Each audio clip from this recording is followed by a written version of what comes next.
एक मंदिर के बाहर लिखा हुआ था कि तुम पाप करते करते थक जाओगे, लेकिन मैं माफ करते करते कभी नहीं थकूंगा। नमस्कार दोस्तों, मेरा नाम है अमन प्रजापति और एक छोटी सी कहानी मैं आप सभी के सामने फिर से लेकर आया हूँ। और कहानी एक साधु महात्मा जी की, जो भिक्षा मांगने के लिए अलग अलग राज्यों में जाया करते थे। एक बार वह एक राज्य में भिक्षा मांगने के लिए गए, तो जिस राजमहल के सामने खड़े थे वहां पर उन्होंने भिक्षा के लिए आवाज लगाई। किस्मत की बात यह थी कि उस समय राजा साहब भी बगीचे में घूम रहे थे। जब साधु महात्मा जी और जो राजा साहब थे वो आमने सामने आए तो उन्होंने कहा कि भिक्षाम देही, जो साधु महात्मा जी थे उन्होंने कहा भिक्षा दीजिए मुझे। उन्होंने एक सामने कमंडल ऐसे करके कर दिया, इसे आप भर दीजिए। तो राजा साहब मन ही मन मुस्कुराने लगे कि क्या साधु जी ये सिर्फ कमंडल भरने की बात कर रहे हैं, मैं तो इतना बड़ा राजा हूँ, मैं तो बहुत कुछ दे सकता हूँ, तो जो अभी बिल्कुल आपका कमंडल अभी भरता हूँ। साधु महात्मा जी ने कहा कि आपको सिर्फ ये कमंडल ही भरना है, मैं जहाँ भी जाता हूँ ये कमंडल नहीं भर पाते कोई भी राजा। तो साधु जी मैं अभी भरता हूँ। राजा ने इतनी देर में वजीर को आवाज लगाई। जब तक वजीर आ रहा था तब तक साधु महात्मा जी ने कहा कि अगर यह कमंडल नहीं भरा तो मैं यहाँ से कभी नहीं जाऊँगा और यहीं पर ही हमेशा रहूँगा तुम्हारे साथ। तो राजा साहब कहते कि ये तो मैं बस अभी भरता हूँ, क्या है बाएं हाथ का खेल है। राजा साहब ने आदेश लगाया और जो वजीर था उनको बुलाया। वजीर आ गए। वजीर ने कहा कि क्या करना है, तो उन्होंने बोला कि कमंडल आपको भरना है, जाओ खजाने से जो स्वर्ण मुद्रा है वो लेकर आओ। तो जैसे ही वजीर साहब स्वर्ण मुद्राएं लेकर जो राष्ट्रीय खजाना था, राजकीय खजाना, वहाँ से लेकर आए और कमंडल में डालने लगे, तो एक अद्भुत चमत्कार हुआ कि जैसे ही वह स्वर्ण मुद्राएं उसके अंदर डालते, स्वर्ण मुद्राएं गायब हो जाती। अब राजा ये देखकर दंग रह गया।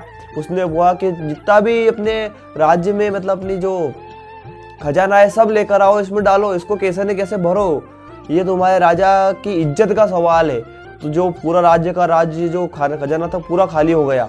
अब राजा सोच रहा था कि ये तो अगर नहीं भराया तो ये तो राजा की बहुत बड़ी बदनामी होगी। तो राजा ने पूरे गांव में जो उनका राज्य था उसमें ढिंढोरा पिटवा दिया कि जो भी आपके पास है वह लेकर आइए, आपके राज्य की इज्जत का सवाल है, हमें यह साधु जी का कैसे भी कमंडल भरना है। तो जो भी लोगों के पास जो सेविंग मनी थी, जो भी हीरे जवाहरात थे, सब लेकर आए और जैसे कमंडल डालते गायब हो जाते।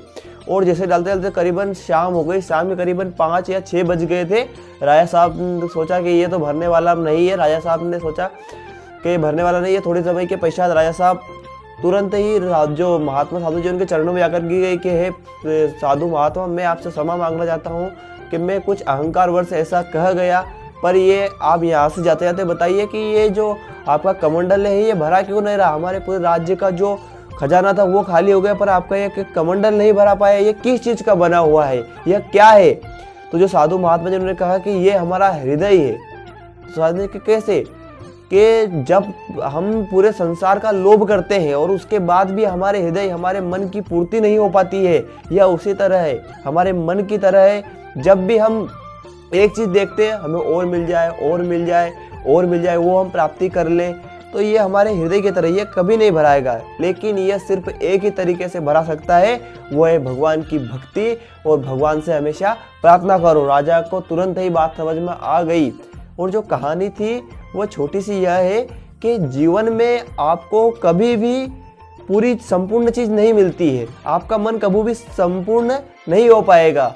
मन हमेशा अलग अलग चीज़ों के लिए बटा रहेगा कि ये भी मिल जाए, ये भी मिल जाए, और मन की कभी पूर्ति नहीं हो पाएगी। और जब तक आपकी इस मन की पूर्ति नहीं हो पाएगी तब तक आप जीवन में बहुत कुछ नहीं कर पाओगे। जब आपकी मन की पूर्ति सिर्फ कहाँ पर हो पाएगी, सिर्फ आपकी मन की पूर्ति, जो मन की इच्छा है वो है भगवान के चरणों में। जब तक आप भगवान की भक्ति करोगे तब तक आप इस मन को अपने वश में करके रखोगे। जय हिंद, जय भारत।